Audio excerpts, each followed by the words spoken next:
O sol, um disco dourado no céu azul, beijava o topo da montanha, onde Zaratustra, um homem de semblante sereno e olhos que pareciam ter visto o tempo se dobrar, havia vivido por uma década.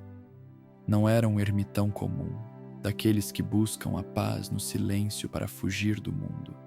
Longe disso. Zaratustra se isolou para entender o mundo, para decifrar os sussurros da existência que a agitação da vida cotidiana abafava. Seus únicos companheiros eram uma águia majestosa, que planava acima dele, e uma serpente sábia que se enroscava em seu pescoço. Eles não eram apenas animais, eram símbolos, reflexos de sua própria jornada interior. A águia, a visão elevada, a busca por algo maior. A serpente, a sabedoria rasteira, o conhecimento que se aprofunda nas raízes da vida. Olá, querido ouvinte. Seja bem-vindo ao Silêncio das Montanhas. Hoje à noite, te convido a mergulhar comigo em uma história diferente. Um conto filosófico inspirado na obra de Friedrich Nietzsche, contada com calma, para que você possa relaxar profundamente após um dia intenso. Se inscreva neste canal e deixe seu like. Assim você recebe reflexões como esta todas as noites. E me diga, de qual cidade você está nos ouvindo agora? Escreve aqui nos comentários. Eu sempre passo para ler cada um. Agora, respire fundo. Ajuste-se confortavelmente e permita-se caminhar ao lado de Zaratustra, um homem que desceu da montanha para compartilhar sua sabedoria com o mundo. Vamos começar. Durante esses 10 anos, Zaratustra não apenas observou as nuvens e as estrelas, ele mergulhou em si mesmo, questionou cada crença, cada valor que a sociedade considerava inabalável. Era como um programador que, ao invés de apenas usar um software, decide reescrever o código-fonte inteiro para entender como ele realmente funciona e se pode ser melhorado. Zaratustra desconstruiu tudo, peça por peça, e começou a montar um novo entendimento sobre o que significa ser humano, sobre o potencial que jaz adormecido em cada um de nós. E agora, no auge do sol, quando a luz era mais forte e clara, Zaratustra sentiu que era hora de descer. Não era um retorno por cansaço ou por ter esgotado o que a montanha podia oferecer. Era um chamado, uma urgência que vinha de dentro, como a de um cientista que, após anos de pesquisa e descobertas revolucionárias em seu laboratório isolado, sente a necessidade de compartilhar seu conhecimento com o mundo. Zaratustra havia acumulado uma sabedoria que não podia mais ser contida, que precisava fluir, se espalhar, como a água de uma nascente que, após se acumular em um lago de montanha, transborda e forma um rio que desce para o vale. Zaratustra desceu a montanha com uma certeza tranquila, sem a pressa de quem busca algo, mas com a determinação de quem tem algo a oferecer. Cada passo era firme, ecoando a convicção que havia cultivado em seu isolamento. A paisagem mudava à medida que ele descia. As rochas escarpadas davam lugar a florestas densas, e o ar puro da montanha começava a se misturar com o cheiro da civilização. Era um contraste marcante, como sair de um retiro de meditação profundo e voltar para o burburinho de uma cidade grande, onde cada esquina pulsa com a vida, com suas alegrias e suas dores. Seu coração batia com uma mistura de expectativa e compaixão. Zaratustra sabia que o que tinha a dizer não seria fácil de ouvir para muitos. Suas ideias eram como sementes de uma nova espécie, que precisavam de um solo fértil para germinar, mas que poderiam ser vistas com desconfiança por aqueles acostumados com as velhas colheitas. Ele não esperava aplausos imediatos, nem aceitação universal. Sua missão era despertar, não agradar. Era como um médico que, ao invés de apenas tratar os sintomas, busca a cura real, mesmo que o tratamento seja doloroso no início. Zaratustra vinha para sacudir as estruturas, para desafiar o conforto da ignorância, para mostrar um caminho para além do que as pessoas imaginavam ser possível. Zaratustra se aproximava da cidade, um aglomerado de casas e pessoas que pareciam formigas vistas de cima. A águia voava em círculos acima dele, e a serpente, em seu pescoço, parecia observar o vale com uma curiosidade antiga. Eles eram seus guardiões, seus confidentes, testemunhas silenciosas de sua transformação e de sua decisão de retornar ao mundo. Zaratustra estava pronto para falar, para compartilhar a verdade que havia descoberto, mesmo que isso significasse enfrentar a incompreensão e a resistência. A montanha o havia preparado. Agora era a vez do mundo ouvir. Ao chegar à cidade, Zaratustra encontrou um cenário que, à primeira vista, parecia vibrante. Pessoas apressadas, com seus celulares na mão, correndo de um lado para o outro, como se cada segundo fosse crucial. Lojas com vitrines coloridas, prometendo a felicidade em forma de produtos. Era um burburinho constante, uma sinfonia de buzinas, conversas e risadas que para ele soava mais como um ruído ensurdecedor. Ele notou que, apesar de toda a agitação, havia uma estranha monotonia no ar, uma repetição de gestos e pensamentos que o inquietava. Era como se todos estivessem seguindo um roteiro invisível, sem questionar o porquê. Zaratustra escolheu a praça central, o coração da cidade, para se manifestar. Ali, onde o fluxo de pessoas era mais intenso, ele se postou, sua figura imponente contrastando com a pressa dos transeuntes. A águia pousou em seu ombro, e a serpente, como um colar vivo, repousava em seu pescoço. Sua presença, inicialmente, causou estranhamento. Alguns pararam, curiosos, outros apenas desviaram o olhar, imersos em seus próprios mundos digitais, como se a realidade ao redor fosse menos interessante que a tela de seus aparelhos. Com uma voz que, embora calma, carregava a força de anos de contemplação, Zaratustra começou a falar. Ele não usou termos complicados, nem jargões filosóficos. Falou de forma direta, com a clareza de quem havia desvendado verdades simples, mas profundas. O homem é uma corda esticada entre o animal e o além do homem. Uma corda sobre um abismo, disse ele. Era uma metáfora poderosa que convidava à reflexão. Ele explicou que a humanidade, em sua forma atual, não era o ponto final da evolução, mas sim uma ponte, um estágio de transição para algo maior, algo que ele chamou de além do homem.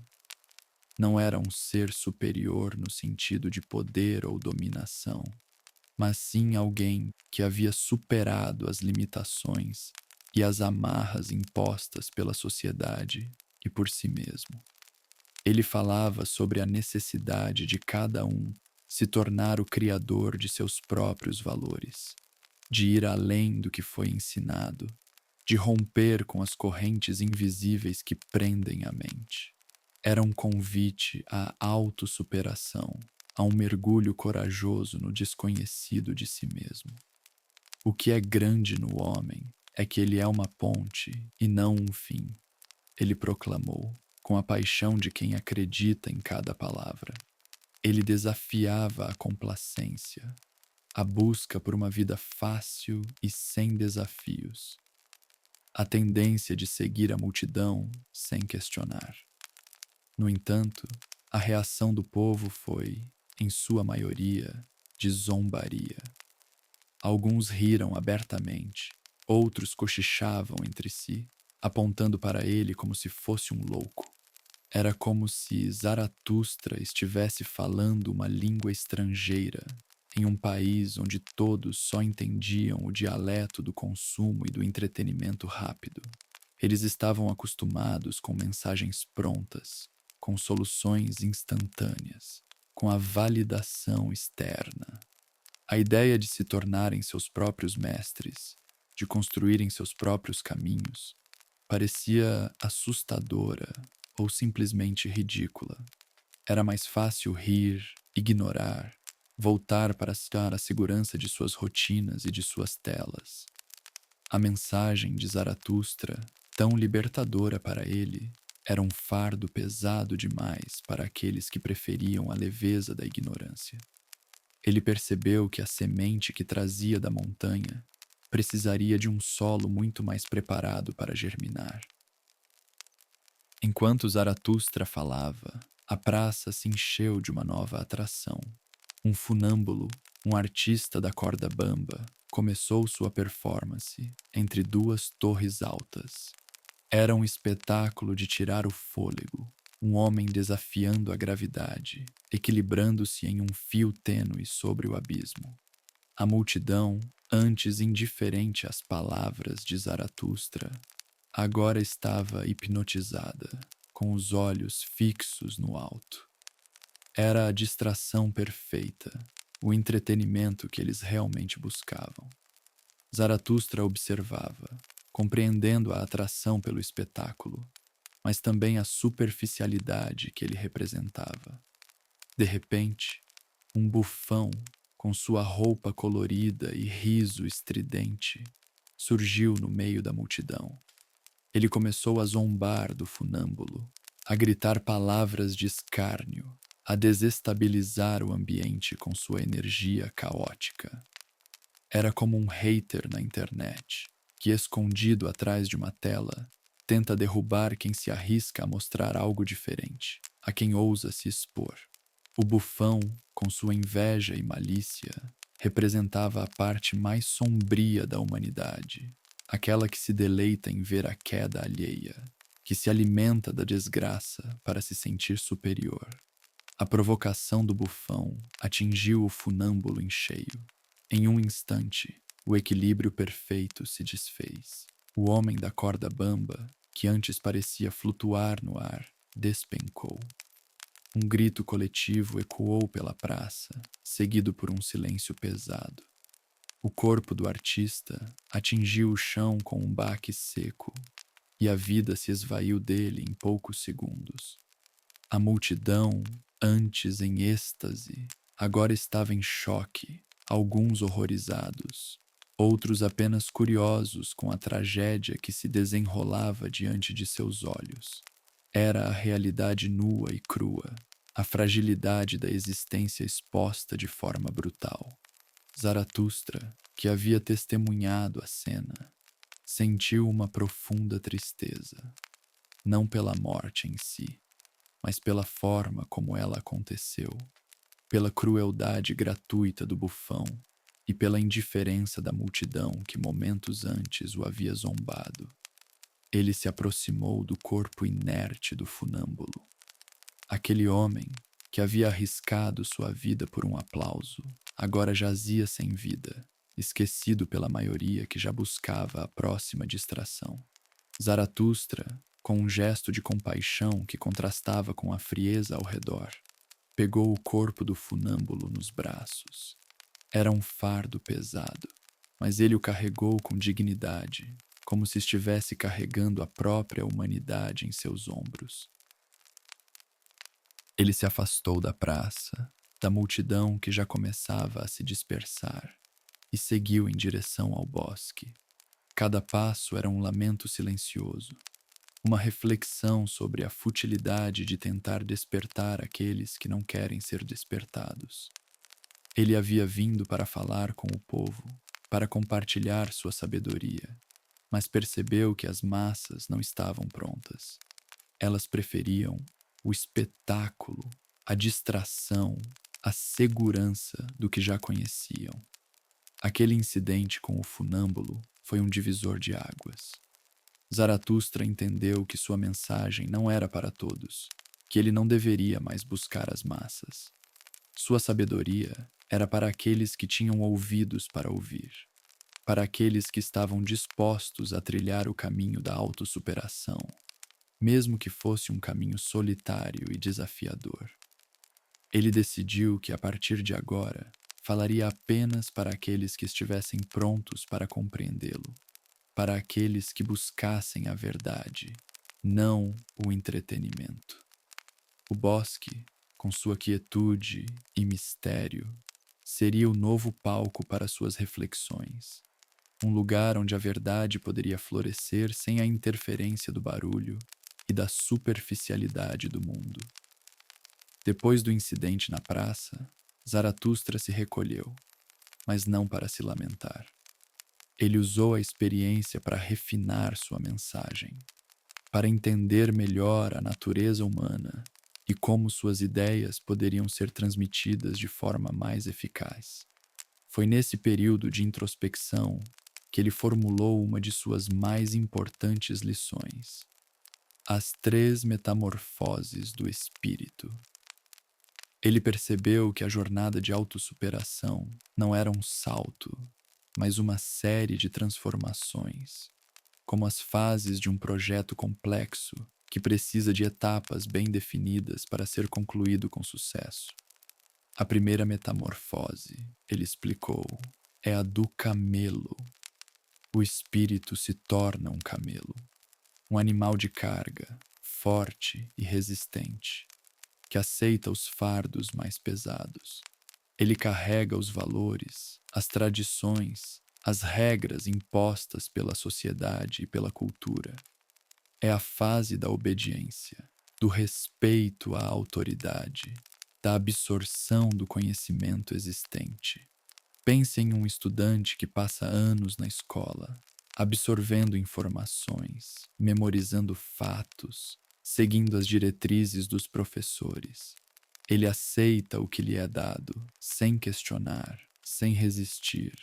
É uma fase necessária, pois é nela que se constrói a base, o alicerce para o que virá. Sem essa capacidade de carregar o peso, de suportar o desconforto do aprendizado e da disciplina, o espírito não teria a força necessária para as próximas etapas. É como um atleta que treina exaustivamente, suportando a dor e o cansaço, para construir a resistência física necessária para a competição.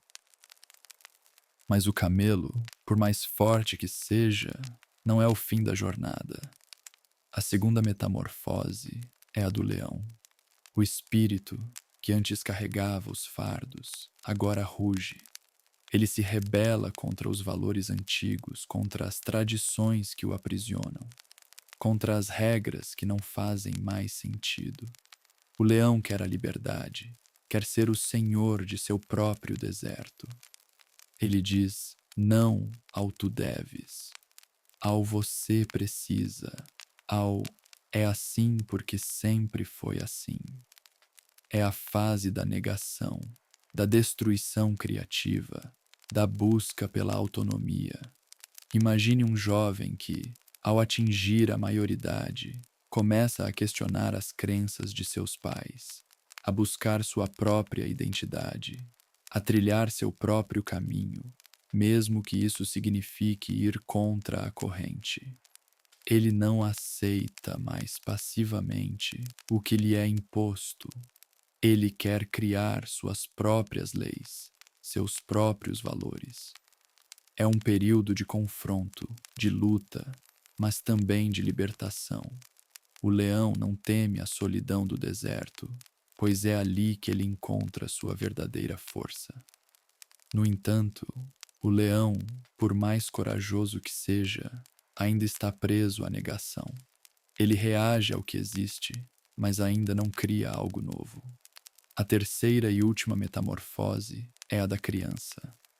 O espírito se torna uma criança, inocente, brincalhona, cheia de sim. A criança é o esquecimento, um novo começo, um jogo. Ela não se prende ao passado, não se preocupa com o futuro. Ela vive o presente, criando seus próprios valores, suas próprias regras, seu próprio mundo. É a fase da criação, da afirmação, da liberdade plena. Pense em um artista que, após dominar todas as técnicas e estilos, finalmente se liberta das convenções e cria algo verdadeiramente original, algo que nunca foi visto antes. A criança não tem medo de errar, de experimentar, de se reinventar. Ela é a vontade que quer a vontade, o movimento que se move por si mesmo. É a pureza do ser, a capacidade de dizer sim à vida em todas as suas formas, de abraçar o caos e a incerteza com alegria. Zaratustra ensinava que só através dessas três metamorfoses o homem poderia se tornar o além do homem, o criador de seu próprio destino, o mestre de sua própria existência. Zaratustra, agora mais seletivo em sua audiência, começou a direcionar suas palavras para aqueles que se apresentavam como guias morais, os chamados mestres da virtude. Ele os observava com uma mistura de curiosidade e ceticismo. Eram figuras respeitadas, que falavam com eloquência sobre a importância da retidão, da paz interior e da harmonia. Suas palavras eram suaves, reconfortantes, como um cobertor quente em uma noite fria. Muitos o seguiam, buscando um refúgio das turbulências da vida, uma fórmula mágica para a felicidade sem esforço. Era como os gurus de autoajuda de hoje, que prometem uma vida sem problemas, sem dor, apenas com pensamentos positivos e meditação. Eles vendem a ideia de que a virtude é um caminho para o conforto, para um sono tranquilo, livre de preocupações. Mas Zaratustra via algo mais profundo, algo que o inquietava. Ele percebeu que essa busca por uma virtude que levasse apenas à paz e ao repouso era, na verdade, uma fuga. Eles buscam o bom sono. Ele proclamava, com uma voz que cortava o ar como uma lâmina afiada. Para ele, essa virtude era um disfarce para a preguiça, para a falta de coragem de enfrentar os desafios da existência. Era como alguém que se recusa a sair da cama em um dia de trabalho, preferindo a ilusão de um sonho agradável à realidade de um dia produtivo. Ele via neles uma aversão à luta, ao desconforto, à própria vida em sua plenitude. Vossa virtude é a vossa covardia, ele bradava, sem rodeios. Ele não estava interessado em uma virtude que adormecia o espírito, que o tornava complacente. Para Zaratustra, a verdadeira virtude não era um estado de repouso, mas um processo contínuo de superação. Era a chama que arde, que impulsiona o homem a ir além de si mesmo, a desafiar seus próprios limites. Ele acreditava que o crescimento, a evolução, só aconteciam através do atrito, do conflito, da luta interna e externa. Era como um atleta que só melhora seu desempenho ao se submeter a treinos exaustivos, ao superar a dor e o cansaço. A virtude, para ele, era a vontade de se tornar mais, de se expandir, de criar novos valores, mesmo que isso significasse romper com o que era confortável e familiar. Ele não pregava a violência gratuita, mas a luta como um meio para a autotransformação. Não é a vossa paz que eu amo, mas a vossa guerra. Ele dizia, chocando muitos. Ele se referia à guerra contra as próprias fraquezas, contra as ideias limitantes, contra a mediocridade. Era a batalha constante para se tornar o além do homem, para forjar um espírito forte e livre. Ele via a vida como um campo de batalha, onde cada indivíduo deveria ser um guerreiro, lutando por sua própria verdade, por sua própria grandeza. Ele criticava aqueles que se contentavam com pouco, que se acomodavam na zona de conforto, que temiam o risco e a incerteza. Para Zaratustra, a vida era um convite à aventura, a um mergulho no desconhecido, a uma busca incessante por algo maior. E essa busca exigia coragem, disciplina e uma vontade inabalável de superar a si mesmo, de transcender o que era dado, de criar o que ainda não existia. A verdadeira virtude, ele insistia, não era um fim, mas um caminho, uma jornada sem fim, de autossuperação. Zaratustra, em sua jornada de desmistificação dos valores estabelecidos, voltou sua atenção para um dos dogmas mais arraigados da sociedade, o desprezo pelo corpo. Ele observava como muitos, em busca de uma suposta pureza espiritual ou intelectual, negavam as necessidades e os prazeres do corpo, tratando-o como um mero invólucro, um obstáculo para a elevação da alma. Era comum ver pessoas que se submetiam a dietas extremas, a rotinas de privação, ou que simplesmente ignoravam os sinais que o próprio corpo lhes dava, tudo em nome de um ideal abstrato de perfeição.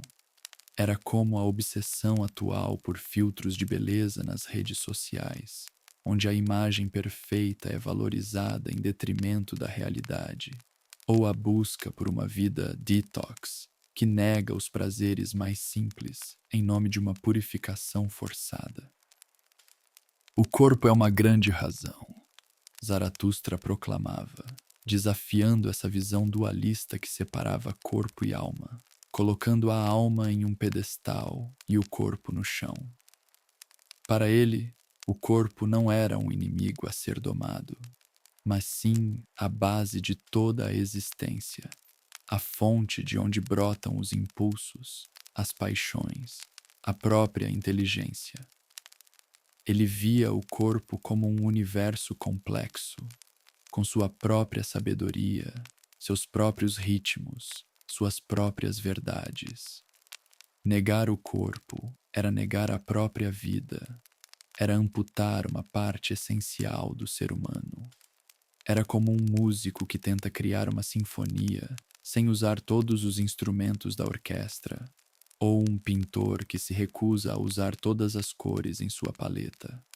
Ele argumentava que a alma, essa entidade tão venerada, era na verdade uma extensão do corpo, uma expressão de suas múltiplas facetas. A alma é apenas uma palavra para algo sobre o corpo, ele dizia.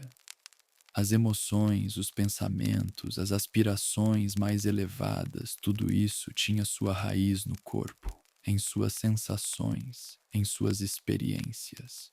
Era através do corpo que o homem interagia com o mundo, que sentia o prazer e a dor, que aprendia e evoluía. Ignorar essa conexão era viver uma vida pela metade, era se privar da riqueza e da intensidade da experiência humana. Era como tentar entender um livro lendo apenas o sumário, sem nunca se aprofundar nas páginas. Zaratustra incentivava a valorização do corpo, não como um objeto de culto ou de vaidade, mas como um templo, um instrumento a ser aprimorado e compreendido. Ele falava da importância de ouvir o corpo, de respeitar seus limites, de nutrir suas necessidades, de celebrar sua força e sua beleza. Era um convite a uma vida mais plena, mais integrada, onde corpo e mente trabalham em harmonia, em vez de estarem em constante conflito. Ele via a saúde e a vitalidade do corpo como pré-requisitos para uma mente saudável e para a capacidade de criar e de se superar. Era como um atleta que cuida de seu corpo não por vaidade, mas porque sabe que ele é a ferramenta essencial para alcançar seus objetivos.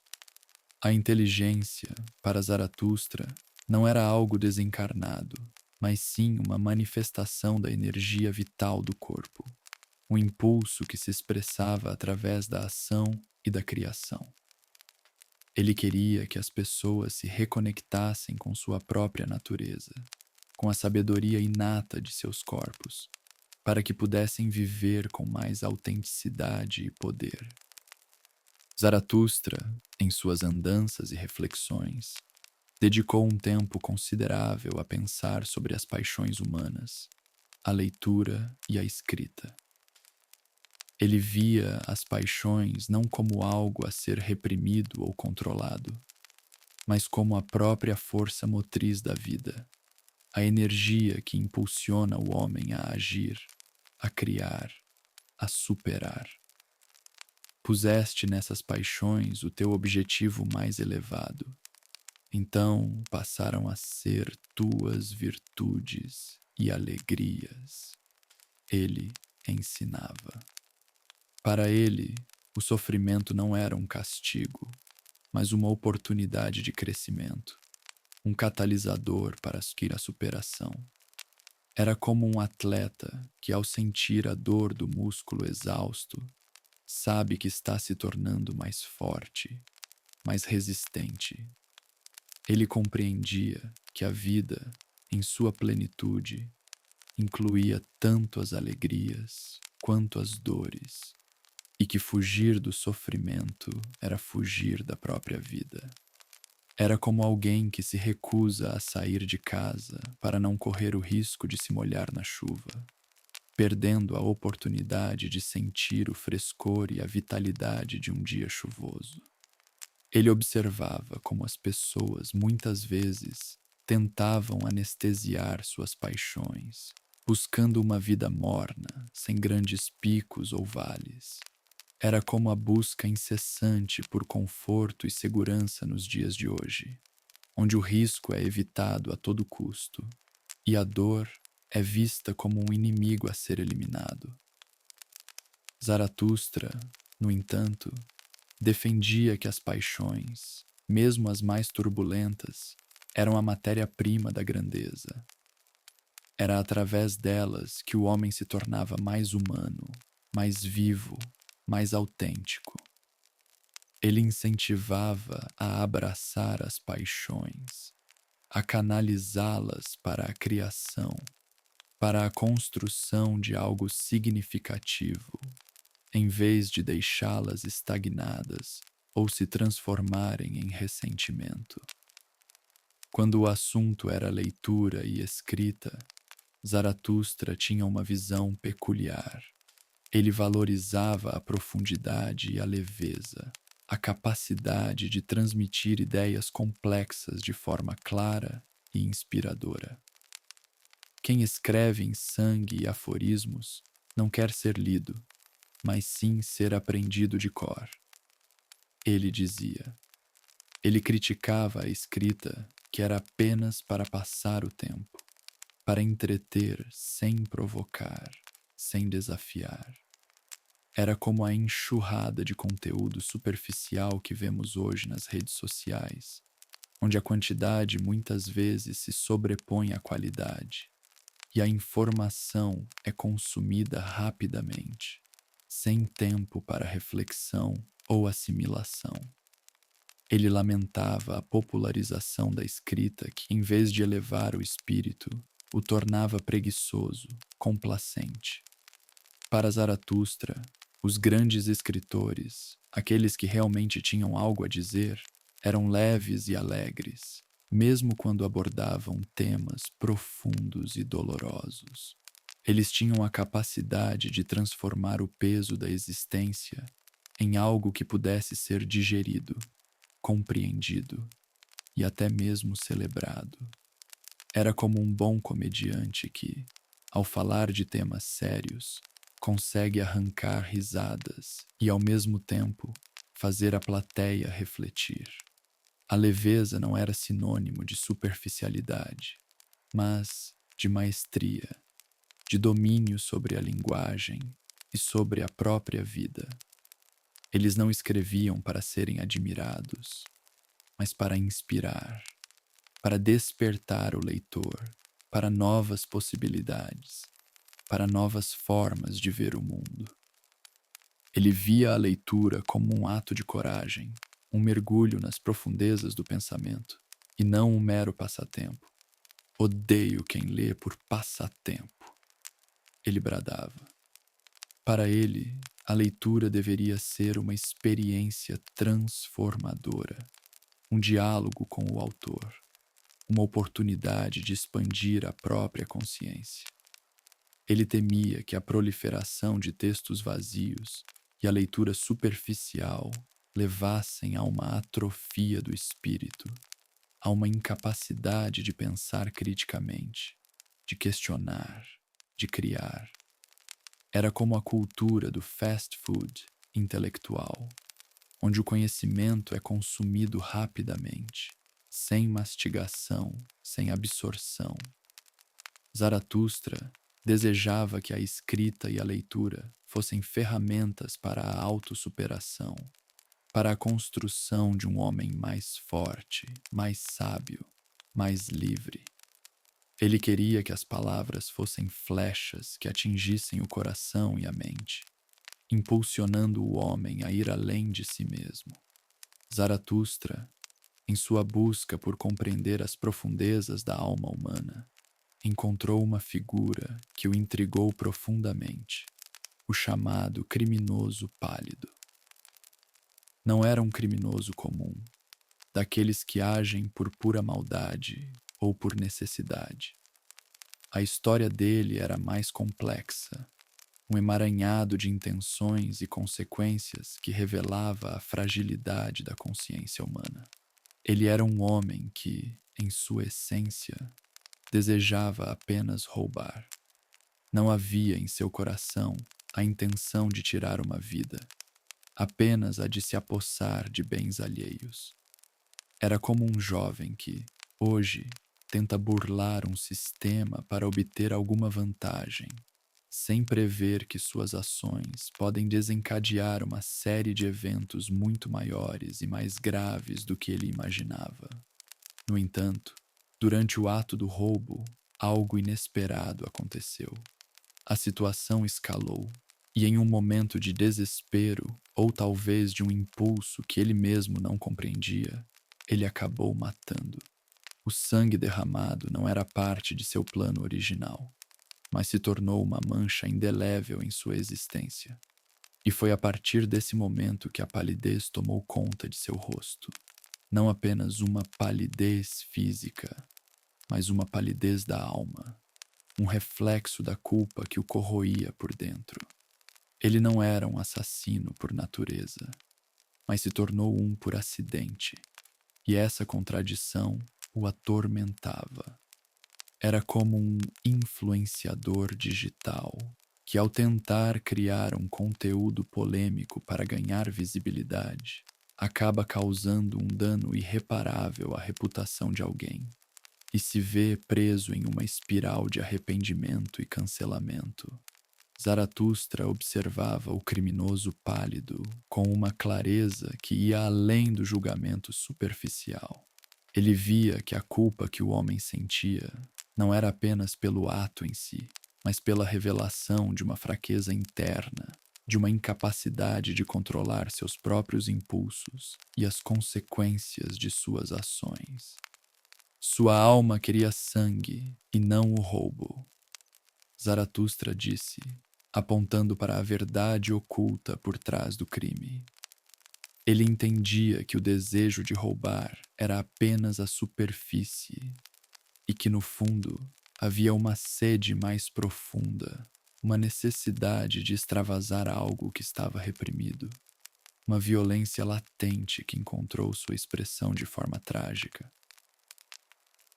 Para Zaratustra, a verdadeira tragédia do criminoso pálido não era o crime em si, mas a forma como ele lidava com a culpa.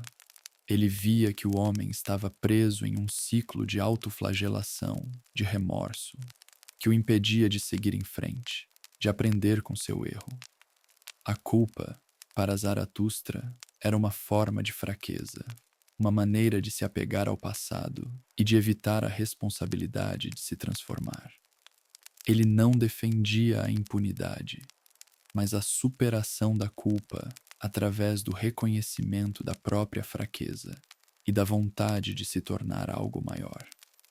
Era como um viciado que, ao invés de se afundar na vergonha e no remorso, decide enfrentar sua dependência, buscar ajuda e reconstruir sua vida, transformando sua fraqueza em força.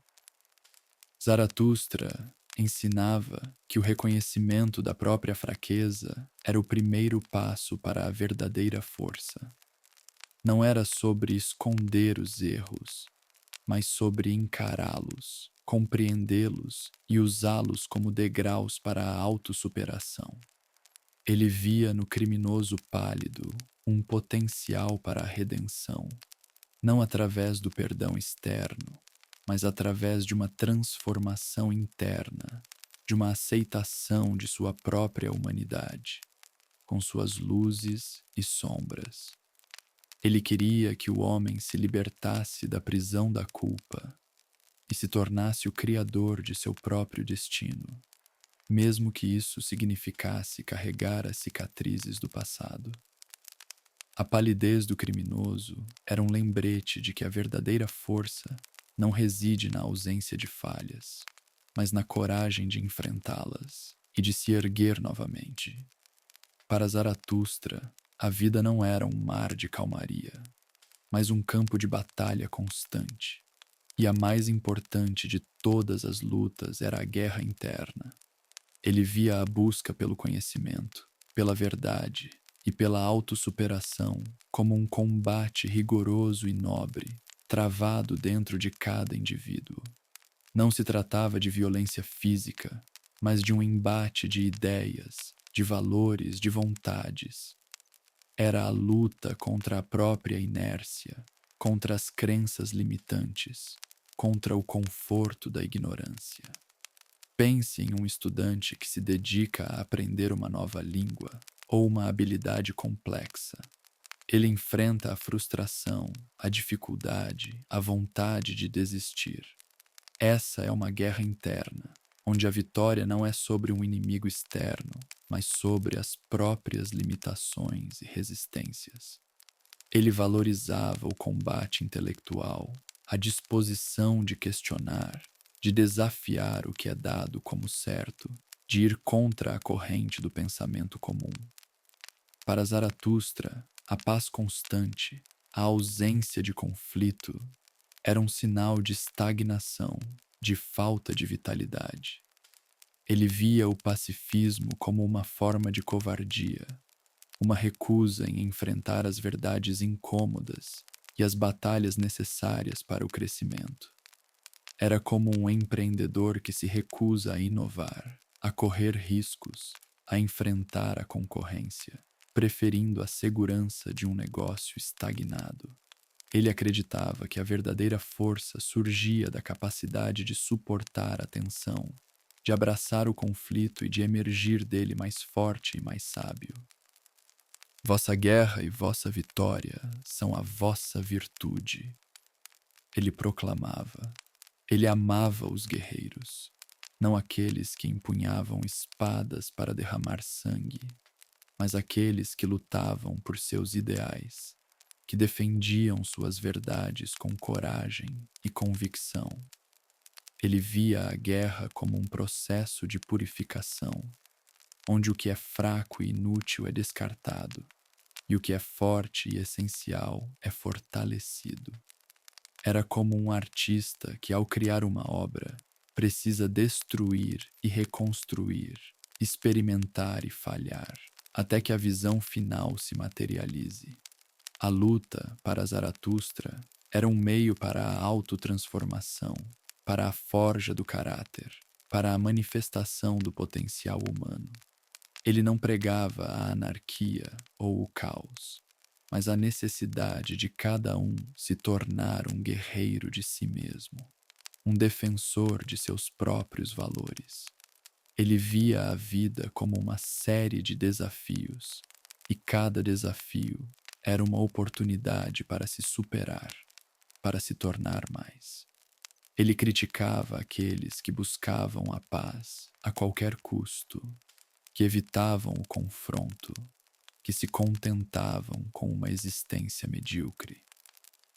Para Zaratustra, a grandeza não era alcançada na ausência de luta, mas na capacidade de lutar com dignidade, com propósito, com a vontade de vencer.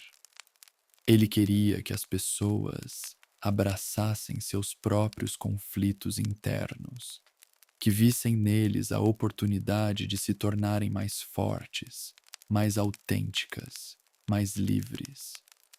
A guerra para ele era um caminho para a paz, mas uma paz conquistada, não uma paz imposta pela inércia ou pela covardia. Era a paz que surge da vitória sobre si mesmo, da superação das próprias limitações, da afirmação da própria vontade. Apesar de toda a sua sabedoria e da força de suas convicções, Zaratustra não era imune à desilusão.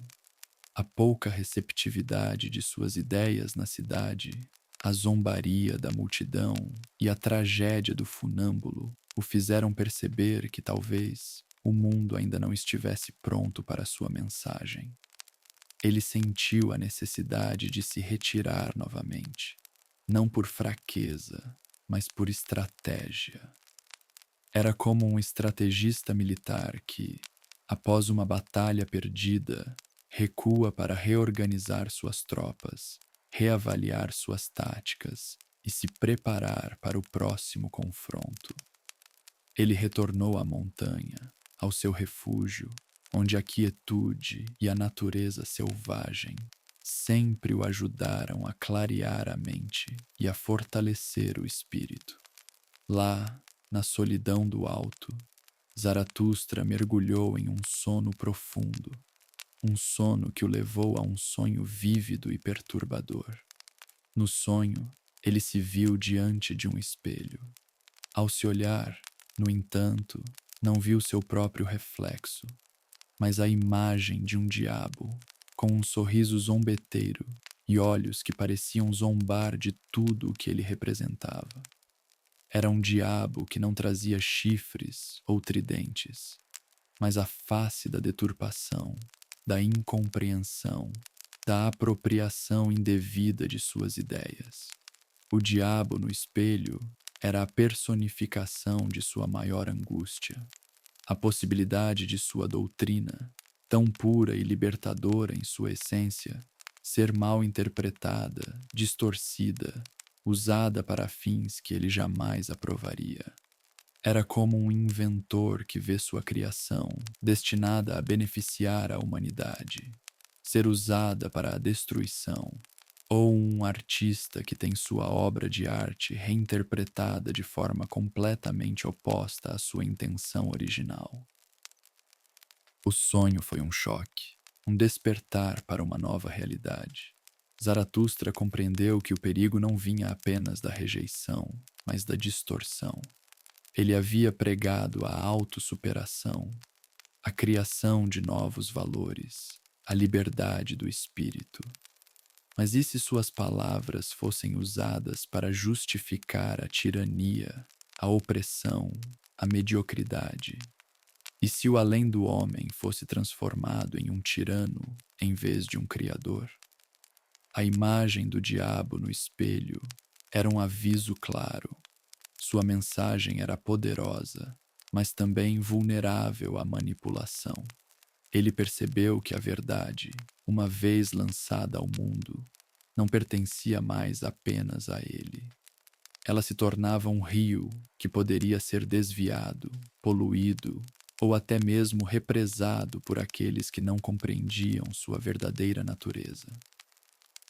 Ao acordar, Zaratustra sentiu uma nova urgência. A solidão da montanha, que antes era um refúgio, agora parecia um isolamento. Ele não podia mais se dar ao luxo de permanecer afastado, de deixar sua mensagem à mercê da interpretação alheia.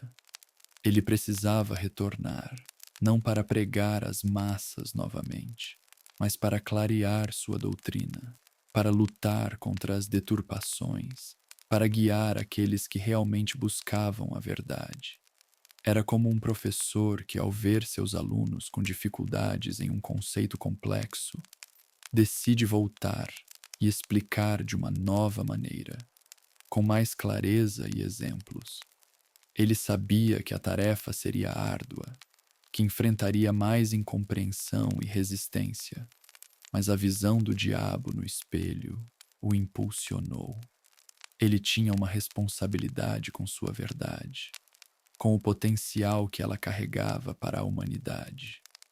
A montanha o havia preparado para a criação. Agora, o mundo o chamava para a defesa e a clarificação de sua obra. Ele desceu novamente, mas desta vez com um propósito ainda mais definido, com a determinação de um guardião de sua própria sabedoria. De volta ao mundo, com a clareza renovada e a urgência de proteger sua mensagem, Zaratustra intensificou suas falas, agora com um foco ainda mais aguçado. Ele começou a martelar em seus ouvintes uma ideia que para muitos era chocante e libertadora ao mesmo tempo: a vontade de potência. Não se tratava de uma vontade de dominar os outros, de acumular bens ou de exercer poder sobre o mundo exterior. Era algo muito mais profundo, uma força vital que impulsiona cada ser vivo a crescer, a se expandir, a superar a si mesmo. Era a energia que faz uma semente romper o solo e se tornar uma árvore, que faz um artista criar uma obra-prima, que faz um cientista buscar novas descobertas. Era a vontade de se tornar mais, de se manifestar em sua plenitude, de dar forma ao que ainda não existe. Pense em um atleta que, mesmo após horas de treino exaustivo, encontra uma força interior para ir além de seus limites, para quebrar recordes.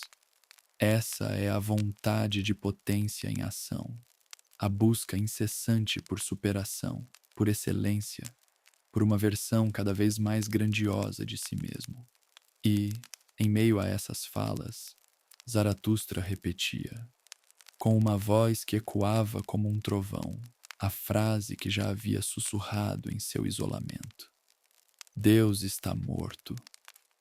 Essa não era uma declaração de ateísmo no sentido literal, como muitos interpretavam. Não significava que uma entidade divina havia deixado de existir. Para Zaratustra, Deus está morto significava que os valores absolutos, as verdades inquestionáveis, os pilares morais que por séculos sustentaram a civilização ocidental, haviam perdido sua força, sua validade. Era como se o GPS que guiava a humanidade por milênios tivesse parado de funcionar, deixando as pessoas perdidas em um mundo sem referências claras. A ciência, a razão, as mudanças sociais e culturais haviam corroído a fé nos dogmas e nas autoridades que antes ditavam o que era certo e errado, bom e mal. Era o fim de uma era, o crepúsculo de um sistema de crenças que já não conseguia mais dar sentido à vida das pessoas. Com a morte de Deus, o mundo se abria para um vazio, um abismo de incerteza. Mas, para Zaratustra, esse vazio não era motivo para desespero, mas para uma imensa oportunidade. Se não havia mais valores absolutos impostos de fora, então o homem era livre para criar seus próprios valores, para se tornar o arquiteto de sua própria moralidade, o escultor de sua própria existência. Era um convite à responsabilidade, à autonomia, à coragem de se aventurar em um território desconhecido.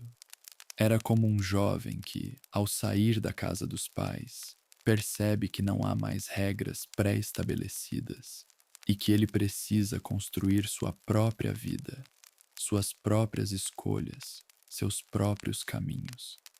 A ausência de um guia externo exigia que cada indivíduo se tornasse seu próprio guia, sua própria bússola.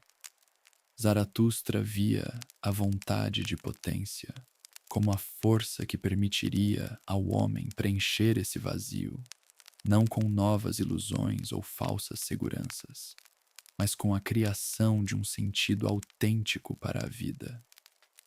Ele queria que as pessoas se tornassem criadoras de valores, que construíssem uma moralidade baseada na afirmação da vida, na superação, na busca pela grandeza. Não era uma moralidade de rebanho, de obediência cega, mas uma moralidade de indivíduos livres e responsáveis, que se atreviam a dizer sim à vida em todas as suas manifestações, mesmo as mais difíceis. Ele sabia que essa era uma tarefa árdua, que exigiria coragem, criatividade e uma vontade de potência inabalável. Mas era o único caminho para que o homem pudesse se tornar o além do homem, o mestre de seu próprio destino, em um mundo sem deuses e sem verdades absolutas. Zaratustra, em sua jornada de aprofundamento e clarificação de sua doutrina, teve uma das experiências mais avassaladoras de sua vida, a visão do eterno retorno. Não foi um conceito intelectualmente construído, mas uma revelação profunda, quase mística, que o atingiu em sua essência. Ele estava à beira-mar, observando as ondas que vinham e iam em um ciclo incessante, quando a ideia o invadiu com a força de um tsunami. Tudo o que aconteceu, acontece e acontecerá. Se repetirá infinitamente, exatamente da mesma forma. Cada momento, cada dor, cada alegria, cada escolha, cada detalhe minúsculo da existência, tudo voltaria a se repetir, sem fim. Era como se a vida fosse um filme que seria reprisado eternamente, sem a possibilidade de mudar uma única cena. Imagine a sensação de saber que cada erro, cada arrependimento, cada palavra dita ou não dita seria revivida por toda a eternidade. Para muitos, essa ideia seria um fardo insuportável, uma condenação. Era como um pesadelo que se repete noite após noite, sem que se possa acordar. Essa visão, embora grandiosa, lançou Zaratustra em uma profunda crise. Ele, que sempre pregou a afirmação da vida, a superação, a criação de novos valores, agora se via diante de uma verdade que parecia anular tudo isso. Se tudo se repetiria, qual o sentido de lutar, de criar, de buscar a excelência? A ideia do eterno retorno era um teste supremo para sua própria filosofia, um abismo que ameaçava engolir toda a sua vontade de potência. Ele, que sempre foi um arauto da força e da coragem, sentiu-se adoecido, incapaz de falar. Seu corpo, antes um instrumento de sua grande razão, agora parecia traí-lo, mergulhando-o em um estado de prostração. Era como um atleta de alta performance, que de repente tem uma lesão grave que o impede de praticar seu esporte, questionando todo o sentido de sua vida e de seu treinamento. Por dias, Zaratustra permaneceu em silêncio, frio e surdo para o mundo ao seu redor. Seus animais, a águia e a serpente, permaneceram ao seu lado, testemunhas silenciosas de sua agonia. Ele não respondia a olhares nem a perguntas. A magnitude da visão o havia paralisado, e a angústia de compreender que cada instante de sua vida, com todas as suas imperfeições e sofrimentos, seria revivido infinitamente, o consumia. Era um momento de purificação, de confronto com a verdade mais dura e implacável. Ele precisava digerir essa ideia, integrá-la à sua filosofia, transformá-la de um fardo em uma afirmação. A crise era necessária para que ele pudesse transcender a si mesmo mais uma vez, para que pudesse encontrar um novo sentido para a vida em meio à repetição eterna. Ele sabia que para continuar sua missão, precisaria encontrar uma forma de abraçar o eterno retorno, de amá-lo, de transformá-lo em uma fonte de alegria e não de desespero. Apenas assim, ele poderia se curar e voltar a falar, a compartilhar sua sabedoria com aqueles que estivessem prontos para ouvir a verdade mais profunda e desafiadora de todas. Após dias de silêncio e introspecção profunda, Zaratustra emergiu de sua crise, transformado. A visão do eterno retorno, que antes o havia paralisado, agora se revelava não como uma condenação, mas como a maior das afirmações. Ele compreendeu que a verdadeira grandeza não estava em mudar o que viria, mas em amar o que já havia sido, em abraçar cada instante da existência com uma paixão incondicional. Era o que ele chamava de amor fati, o amor ao destino. Não era uma resignação passiva, mas uma aceitação ativa, uma celebração de tudo o que a vida oferece, com suas luzes e sombras, suas alegrias e suas dores. Era como um músico que, ao invés de lamentar as notas dissonantes em uma composição, as integra à melodia, transformando-as em parte da beleza da obra. Ele percebeu que, se cada momento se repetiria infinitamente, então cada momento deveria ser vivido com a máxima intensidade, com a máxima paixão, como se fosse o único e o último. Curado de sua prostração, Zaratustra retornou, mas não com a seriedade de um profeta ou a gravidade de um filósofo. Ele retornou cantando e celebrando, com uma alegria contagiante que irradiava de cada poro de seu ser. Sua voz, antes embargada pela angústia, agora ressoava com a leveza de um pássaro e a força de um rio.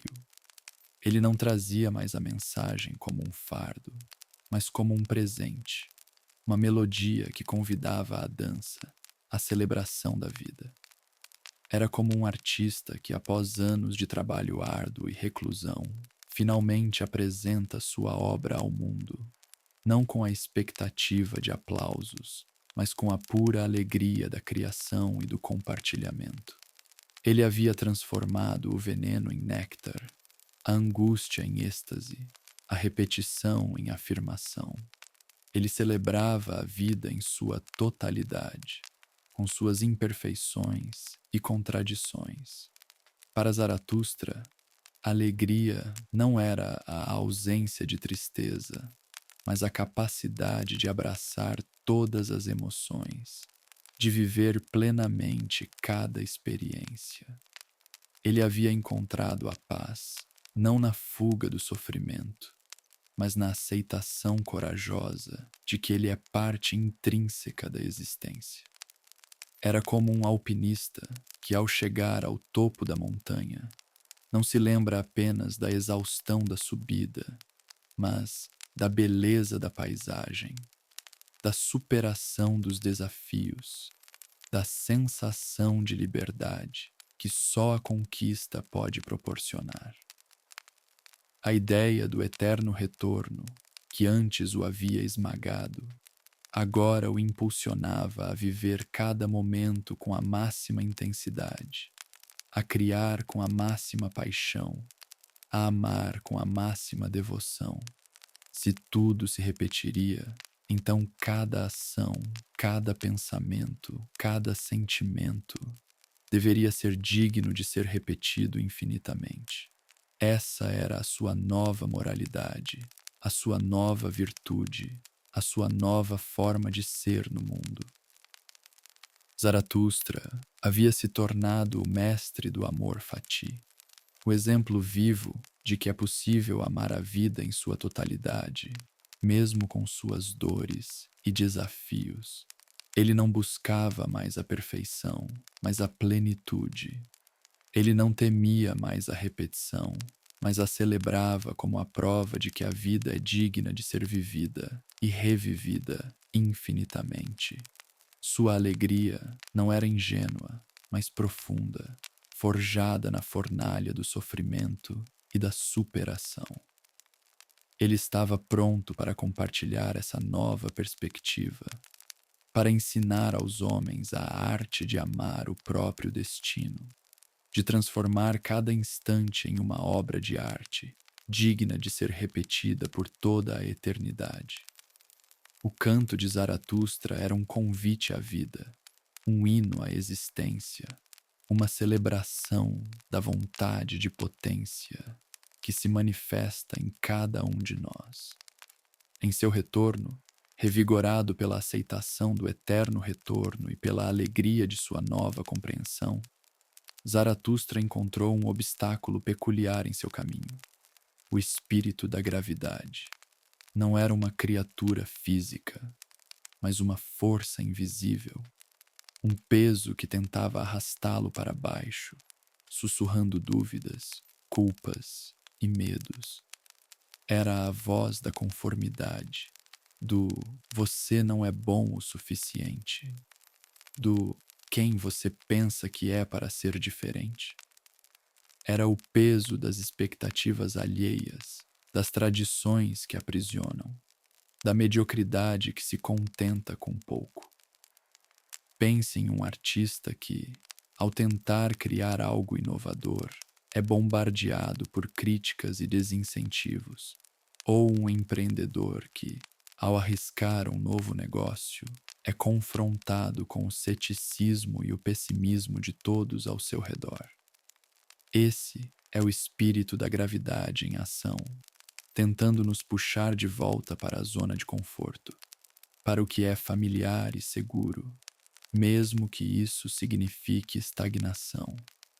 O espírito da gravidade sussurrava sobre o passado, sobre os erros cometidos, sobre as falhas que o perseguiam. Ele tentava convencê-lo de que a alegria que Zaratustra sentia era ilusória, que a superação era uma fantasia e que o peso da existência era inevitável. Era a voz da culpa, do ressentimento, da vitimização, que tenta nos prender em um ciclo de autopiedade e inação. Mas Zaratustra, que havia enfrentado o diabo no espelho e abraçado o eterno retorno, não se deixou abalar. Ele havia aprendido a dançar com o caos, a transformar o sofrimento em força, a rir das próprias fraquezas. Ele sabia que o riso era a arma mais poderosa contra o espírito da gravidade, pois o riso é a afirmação da vida, a leveza que desafia o peso, a liberdade que rompe as correntes. Com coragem, Zaratustra enfrentou o espírito sombrio. Ele não o combateu com raiva ou com desespero, mas com a leveza de quem sabe que a verdadeira força reside na capacidade de transcender. Não é com ira, mas com riso que se mata, ele bradou. Ele havia compreendido que a gravidade não era uma força externa a ser combatida, mas uma tendência interna a ser superada. Era a própria vontade de se apegar ao que é pesado, ao que é limitante. Ele se recusava a ser arrastado para baixo, a se curvar diante das expectativas alheias, a se contentar com uma vida sem brilho. Ele escolheu a leveza, a dança, a alegria como formas de resistência, como formas de afirmação de sua própria vontade.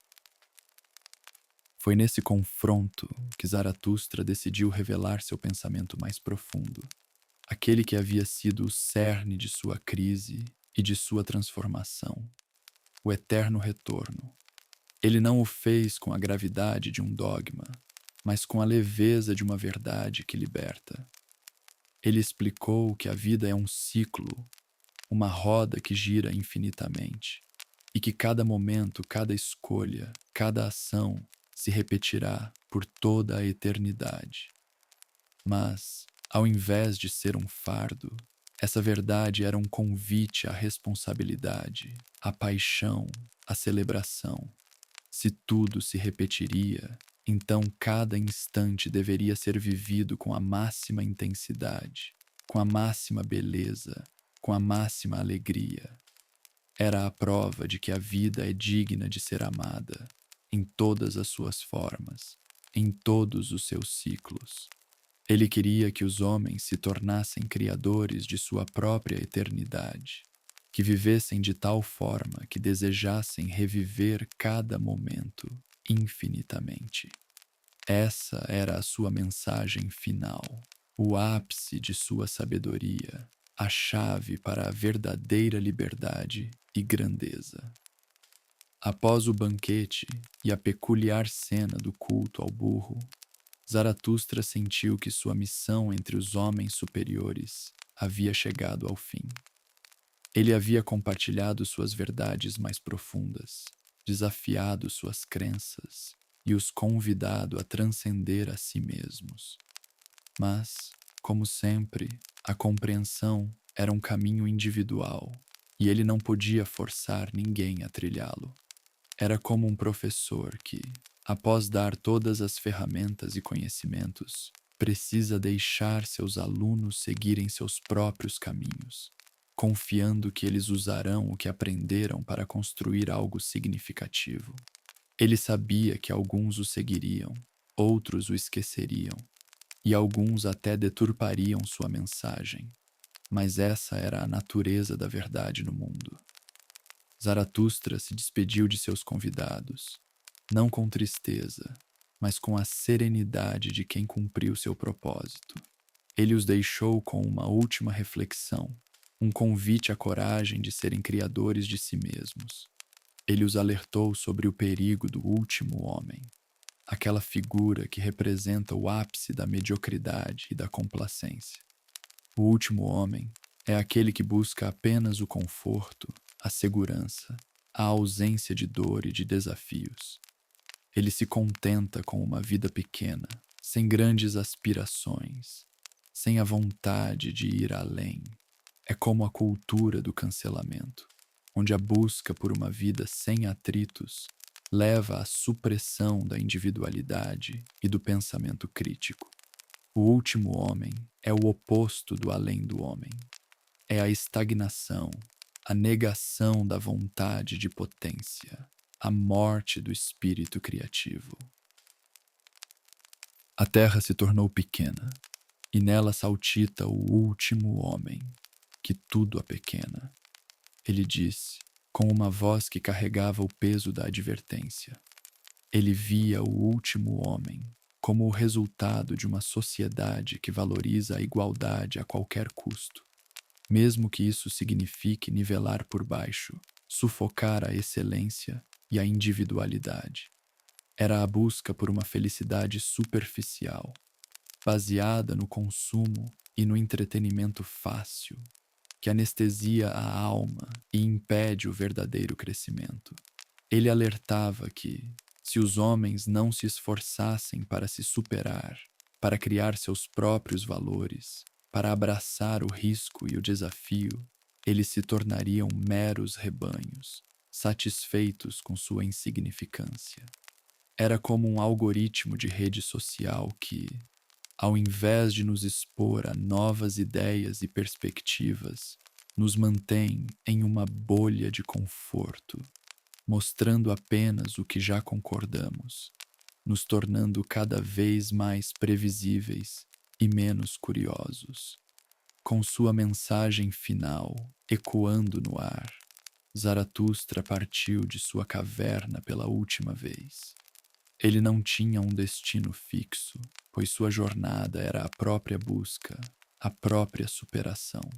Ele sabia que a verdade não era um ponto de chegada, mas um caminho contínuo, uma dança infinita entre a criação e a destruição, entre a afirmação e a negação. Ele se afastou, acompanhado apenas por sua águia e sua serpente, símbolos de sua visão elevada e de sua sabedoria profunda. O sol se punha no horizonte, pintando o céu com tons de laranja e roxo, como se a própria natureza estivesse celebrando a partida daquele que ousou sonhar com um mundo onde o homem se tornaria seu próprio criador, seu próprio destino. A história de Zaratustra não era um conto com um final feliz, mas um convite à vida, à coragem de ser quem se é, de ir além, de se tornar o além do homem infinitamente.